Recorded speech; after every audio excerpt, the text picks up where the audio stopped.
Welcome to 31 Days of Liberty. Today is July the 10th. It's the 8th day of our broadcast from the 31 Days of Liberty.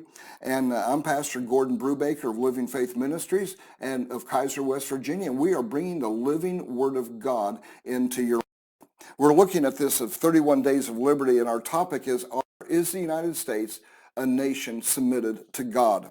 Do we have that desire? Do we have that interest anymore to be submitted to God? In Hebrews chapter 11, it says, and truly if they had called to mind what country from which they had come out, they would have had opportunity to return. But now they desire a better, that is a heavenly country. Therefore God is not ashamed to be called their God, for he has prepared a place for them. Well, what did Israel see when they came out of the bondage? They were in slavery. They were in captivity. Their life was not their own. They were told where to live, what jobs they were going to do. They had no liberty, no concept of freedom. But yet God had instilled in them because they were a dream, because they were looking for a better country. It says literally a heavenly country. And it says God has prepared a city for them. God has prepared a place for us. But this is a dream. It's something that we're looking forward, and I believe it's God has put in the hearts of people. Well, we raised the question yesterday, what did these dreamers see? What they saw was the kingdom of God. And this means it comes from God. It cannot be instituted by natural methods because it's a spiritual kingdom, but it has manifestation in the earth. It can change kingdoms and change governments earth when we apply Christianity to it, and when Christianity becomes a core value in society. Let me give you an example of this.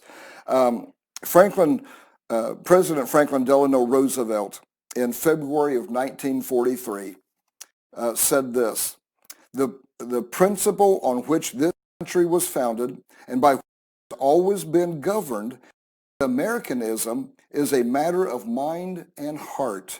American is not and never was a matter of race or ancestry. That is a powerful statement, but you've got to understand how he's saying that too. When he says this, he is signing the executive order that created the 442nd Regional Combat Team. This is the only all-Japanese unit in World War II. Think about that. Japanese had been interred into prisons, into camps, into facilities. They have been brought out of their homes and put into these camps. And today we look and say, oh, that was horrible, that was horrible. At that time, we were at war with Japan. And there were a lot of Japanese, particularly in Hawaii, that were arrested for espionage for plotting against the United States of America. And they were siding with their home country of Japan. And in that process, there was a great distrust of Japanese, and that's why we put them into camps, because we didn't know where they were. We didn't know what they were believing. And yet the Japanese, they could have just sat down and said, well, we give up. America hates us. They're never going to approve of us. But they had so many Japanese volunteer to fight, to prove their loyalty to the dream, not to the concentration camps, if you want to call them that, not to the internment camps, but to the dream of the United States of America, one nation under God with liberty and justice for all. They believed this. That's why they moved here. And so they wanted to be a part of that. So they volunteered in the military to go to war to their homeland for the United States of America. And these Japanese, they were first of all American patriots, but they fought for the ideal that was founded upon Christian biblical principles, the idea of freedom. See, Japan at the time had an emperor, and they believed that he was God himself, incarnate in the earth. You said, well, they couldn't believe it. They did believe. This is their faith system.